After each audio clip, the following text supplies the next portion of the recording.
नमस्कार। ये महाभारत कथा पूरी तरह से वेदव्यास महाभारत के ऊपर आधारित है। यदि आप इसका निरंतर श्रवण करते रहना चाहते हैं तो इस चैनल को सब्सक्राइब जरूर कर लीजिएगा और आगे आने वाले सभी पॉडकास्ट के नोटिफिकेशन के लिए बेल आइकन भी जरूर से प्रेस कर दीजिएगा। अब हम सुनेंगे उत्तम ब्राह्मणों का महत्व। वैशंपायन जी कहते हैं, तदंतर पांडुपुत्रों ने महात्मा मार्कंडेय जी से कहा, मुनिवर, हम श्रेष्ठ ब्राह्मणों की महिमा सुनना चाहते हैं, आप कृपया वर्णन कीजिए। मार्कंडेय जी बोले, है वंशी क्षत्रियों का परपुरंजय नाम का एक राजकुमार जो बड़ा ही सुंदर और अपने वंश की मर्यादा बढ़ाने वाला था। एक दिन वन में शिकार खेलने के लिए गया। तृण और लताओं से भरे उस वन में घूमते वक्त उस राजकुमार की दृष्टि एक मुनिवर पर पड़ी जो कालामृग चरमोढ़े थोड़ी दूर पर ही बैठे थे। कुमार ने उन्हें कालामृग ही समझा और अपने तीर का निशाना बना दिया। मुनि की हत्या हो गई। ये जानकर राजकुमार को बड़ा अनुताप हुआ। वो शोक से मूर्छित हो गया। फिर वो है वंशी क्षत्रियों के पास गया और उनसे इस दुर्घटना का समाचार कहा। ये सुनकर वे भी बहुत दुखी हुए और वे मुनि किसके पुत्र हैं इसका पता लगाते हुए कश्यप नंदन अरिष्टनेमि के आश्रम पर पहुंचे। वहां मुनिवर अरिष्टनेमि को प्रणाम करके वे खड़े हो गए।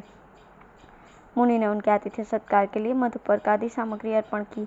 यह देखकर वे बोले, मुनिवर, हम अपने दूषित कर्म के कारण आपसे सत्कार पाने योग्य नहीं हैं। हमसे ब्राह्मण की हत्या हो गई है।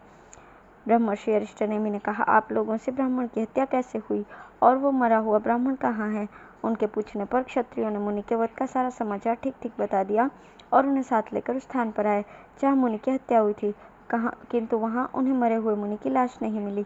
तब मुनिवर अरिष्टनेमि ने उनसे कहा, परपुरंजय, इधर देखो, यही वो ब्राह्मण है जिसे तुम लोगों ने मार डाला था। ये मेरा ही पुत्र है और तपोबल से युक्त है।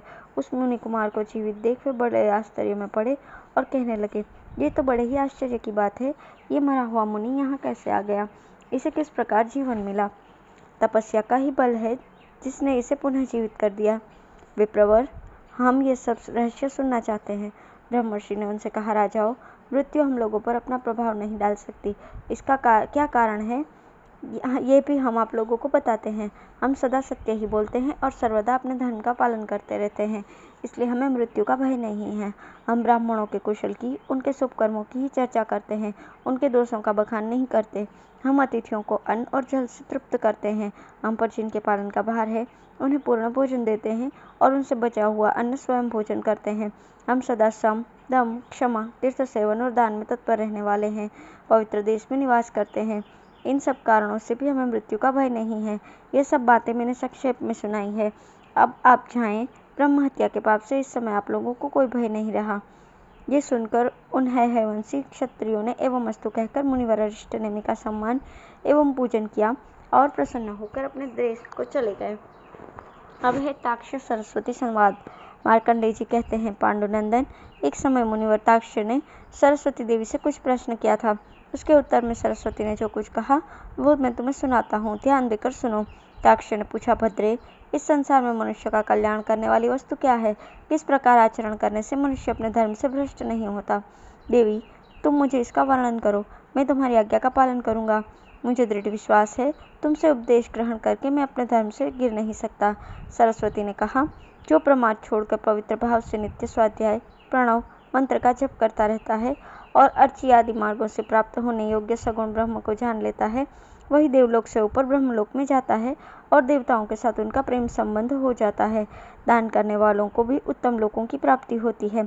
वस्त्र दान करने वाला चंद्रलोक में जाता है। सुवर्ण देने वाला देवता होता है। जो अच्छे रंग की हो, सुगमता से दूध दुहवा लेती हो, अच्छे बछड़े देने वाली हो और बंधन तोड़कर भाग जाने वाली न हो, ऐसी गौ का जो लोग दान करते हैं, वह गौ के शरीर में जितने रोए हो उतने वर्षों तक परलोक में पुण्य फलों का उपभोग करते हैं। जो कपिला गौ को वस्त्र उड़ाकर उसके पास कांसी की दोहनी रखकर उसे द्रव्य, वस्त्र आदि एवं दक्षिणा के साथ दान करता है, उस दाता के पास वो गौ कामधेनु के रूप में उपस्थित होकर उसकी सारी कामनाएं पूर्ण करती है। गोदान करने वाला मनुष्य अपने पुत्र, पौत्र आदि 7 पीढ़ियों का नरक से उद्धार करता है। काम, क्रोध आदि दानवों के चंगुल में फंसकर घोर अज्ञान अंधकार से परिपूर्ण नरक में गिरते हुए प्राणी को वो गोदान उसी भांति बचा लेता है जैसे हवा के इशारे से चलती हुई नाव समुद्र में डूबते हुए मनुष्य को। ब्रह्म विवाह की विधि से कन्यादान करने वाला, ब्राह्मण को पृथ्वी दान देने वाला और शास्त्रीय विधि के अनुसार अन्य वस्तुओं का दान करने वाला मनुष्य इंद्रलोक में जाता है। जो सदाचारी रहकर नियम पूर्वक 7 वर्षों तक प्रज्वलित अग्नि में हवन करता है वो अपने पुण्य कर्मों से अपनी ऊपर की और साथ नीचे की पीढ़ियों का उद्धार कर देता है। ताक्ष ने पूछा, देवी, अग्निहोत्र के प्राचीन नियम क्या हैं? सरस्वती ने कहा, अपवित्र अवस्था में जो हाथ पैर धोए बिना हवन नहीं करना चाहिए, जो वेद का पाठ और अर्थ नहीं जानता, अर्थ जानने पर भी जिसे उसका अनुभव नहीं है, वो अग्निहोत्र का अधिकारी नहीं है। देवता ये जानने की इच्छा रखते हैं कि मनुष्य किस भाव से हवन कर रहा है। वे पवित्रता चाहते हैं, इसलिए श्रद्धाहीन पुरुष के दिए हुए हविष्य को स्वीकार नहीं करते। वेद न जानने वाले अश्रोत्रिय पुरुष को देवताओं के लिए हविष्य प्रदान करने में नियुक्त न करें, क्योंकि वैसा मनुष्य जो हवन करता है वो व्यर्थ हो जाता है। अश्रोत्रिय पुरुष को वेद में अपूर्वक कहा गया है। जैसे मनुष्य अपरिचित पुरुष का दिया अन्न भोजन नहीं करता, वैसे ही अश्रोत्रिय का दिया हुआ हविष्य देवता ग्रहण नहीं करते, अतः उसे अग्निहोत्र नहीं करना चाहिए। जो धन आदि के अभिमान से रहित होकर सत्यव्रत का पालन करते हुए प्रतिदिन श्रद्धापूर्वक हवन करते हैं और हवन से शेष अन्न का भोजन करते हैं, वे पवित्र सुगंध से भरे हुए गौओं को लोक में ले जाते हैं और वहां परम सत्य परमात्मा का दर्शन करते हैं। ताक्ष ने पूछा, सुंदरी, मेरे विचार से तो तुम परमात्मा स्वरूप में प्रवेश करने वाली क्षेत्रज्ञ भूता प्रज्ञा और कर्मफल को प्रकाशित करने वाली उत्कृष्ट बुद्धि हो, किंतु वास्तव में तुम क्या हो, ये मैं पूछ रहा हूँ। सरस्वती बोली, मैं परापर विद्यारूपा सरस्वती हूँ। तुम्हारा संशय दूर करने के लिए ही यहाँ प्रकट हुई हूँ। आंतरिक श्रद्धा और भाव में मेरी स्थिति है। तुम जहाँ श्रद्धा और भाव हो, वहीं मैं प्रकट होती हूँ। तुम निकट हो, इसलिए मैंने तुमसे इन तात्विक विषयों का यथावर्णन किया है।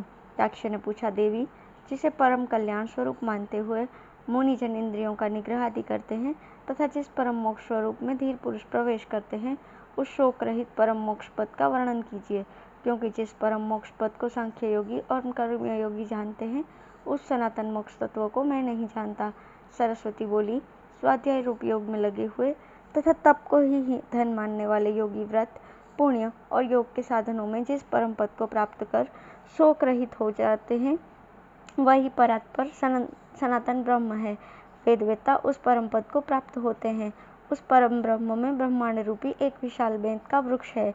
वो भोग स्थान रूपी अनंत शाखाओं से युक्त तथा शब्दादि विषय रूप पवित्र सुगंध से संपन्न है। उस ब्रह्मांड रूपी वृक्ष का मूल अविद्या है।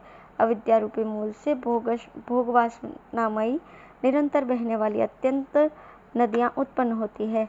वे नदियाँ ऊपर से तो रमणीय, पवित्र और सुगंध वाली प्रतीत होती हैं तथा मधु के समान मधुर एवं जल के समान तृप्ति करने वाले विषयों को बहाया करती हैं, परंतु वास्तव में ये सब भुने हुए जौ के समान हैं,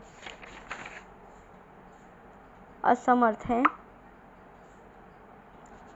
और पूजाओं के समान अनेक छिद्रों वाली, हिंसा करने से मिल सकने वाली अर्थात मांस के समान अपवित्र, सूखे साग के समान सार शून्य और खीर के समान रुचिकर लगने वाली होने पर भी कीचड़ के समान चित्त में मलिनता उत्पन्न करने वाली हैं, बालू के कणों के समान परस्पर विलग एवं ब्रह्मांड रूपी बेंत के वृक्ष की शाखाओं में बहने वाली है।